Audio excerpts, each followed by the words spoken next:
Hi everyone, in today's video I'm gonna show to you how to add my music to Jotform. So the first step is to go to Jotform, and then what you have to do is simply create your form.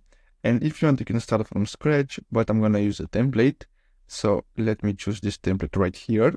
And then the next step is to simply click on add form element, and then simply go to widgets. And then what you have to do is simply search for any music platforms. As you can see, you have Spotify, you have SoundCloud, and you have YouTube.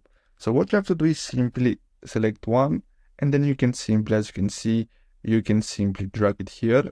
And here is the URL. You'll have to simply enter your song link, and then simply click on update the widget, and here you're gonna see your song.